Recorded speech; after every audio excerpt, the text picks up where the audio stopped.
Okay, imagine this. You've just had a promising matrimonial meeting, and suddenly opinions are coming at you from every single direction. Your parents, your aunt from Jodhpur with her sixth sense, your cousin group chat, even your colleague who got married last year and is now an expert on everything. Everyone has a view, but here's the kicker.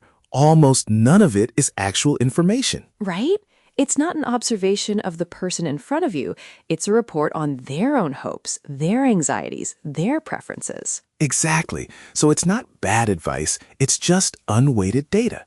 The skill isn't to gather more opinions, but to build a small, trusted counsel whose sight you can borrow. To distinguish the signal from the noise. I love that. So not all advice is created equal because not all observers have the same vantage point. Bingo. You've got to sort people not by how much you love them, but by what they're uniquely positioned to see. Okay, so who's in this dream team cabinet? Let's start with the elders. The keepers of the long view. They see things you can't, like the subtle mechanics of how another family operates, or a pattern echoing from a cousin's marriage 20 years ago. Yeah, like when your father notices the potential father-in-law speaks for his wife. He's not just seeing a quirk, he's reading a family's communication blueprint. That's huge. Totally. But their blind spot is they're not just observers, they're stakeholders. They have a timeline, an investment in your security, and a definition of settled forged by a different generation. Oh, that's so true. So their feedback is vital for the family, but maybe not always for you specifically. Exactly. So how do you handle it? You acknowledge their input without surrendering your autonomy. Like, thank you for sharing your concerns. I'm taking them seriously, and I will be watching for that pattern. Smart. It's not about winning an argument. Okay, next up, the close friend. Your mirror, the one who's seen you through multiple seasons. They can answer the most critical question. Does this person make you more yourself or less? And here's the signal. If you find yourself rehearsing stories before telling this friend or editing out uncomfortable interactions, pay attention. You're protecting your decision from the person who knows you best. Ouch. That's a gut check right there. Now, there's another friend whose advice needs careful handling, the fellow traveler. Ah, the one who's also searching. Their input, however well-intentioned, is often a projection of their own fatigue or anxieties. Like, he sounds perfect, don't overthink it, because they're exhausted. Precisely. Their data is useful, not as a read on your partner, but as a read on the emotional pressures of the search itself. And then, Arjun, my favorite, the 10-year veteran. The one whose marriage you respect, the lived-in and real one. Yes, a newlywed can tell you what looks like a deal breaker. A 10-year veteran can tell you what a deal breaker actually is. They have that diagnostic toolkit that only time can build. Like fighting about money. A newlywed might say, he's irresponsible. But a veteran asks, are you fighting about the amount or the unpredictability? Is it the 15,000 rupees or that you didn't know he'd spend it? Exactly. They see the underlying pattern. Is it a surprise problem or a shared goals problem? They distinguish between temporary friction and a true deal breaker. This leads perfectly into how we ask questions, right? Most of us ask for agreement, not information. Totally. She's so charming, isn't she? That's not a question. That's a conclusion you're asking someone to co-sign. Instead, it should be observation-seeking.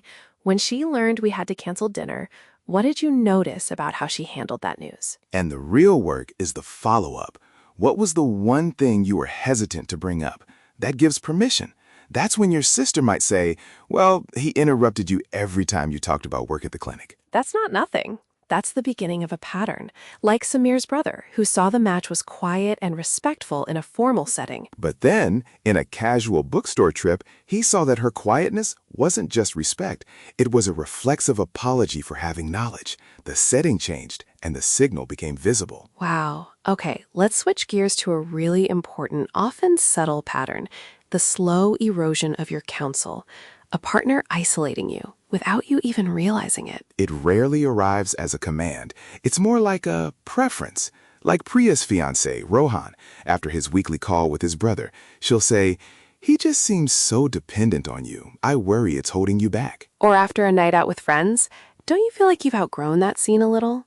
It subtly paints your support system as a source of stress or an obstacle. It's a strategy to thin your circle of advisors until the only voice left is theirs.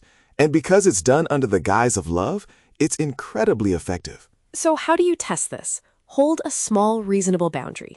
If Rohan has a monthly dinner with his cousins and Priya expresses disappointment, a secure partner accepts it. But an insecure one, that boundary hold becomes a debt you must repay, cold shoulder for 2 days, or brought up in the next argument as proof you don't prioritize the relationship.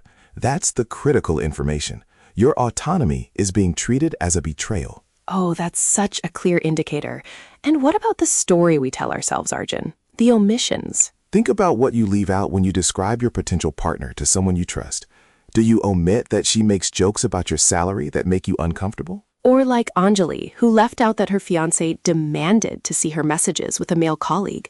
What she dismissed as a small, uncomfortable act became the load-bearing architecture of her marriage. You're not protecting them. You're protecting your own hope for what this could be. You're curating the evidence to lead your friends to the conclusion you've already reached. This is dangerous confirmation bias. So after all this, the final step isn't retreating into your own head. It's inviting your partner into the process of seeing clearly. Right. Try asking, we're both getting so many opinions. Whose judgment do you trust most on your side? And what good or bad things have they noticed about us together? A partner who's building with you will welcome that question. They'll share observations, even complex ones.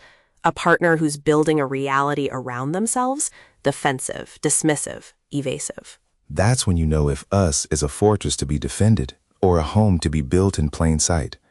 Choosing a partner isn't about finding someone who looks good to an audience. It's about finding someone you can trust to help you see, especially when your own vision is clouded by hope. That's the real partnership.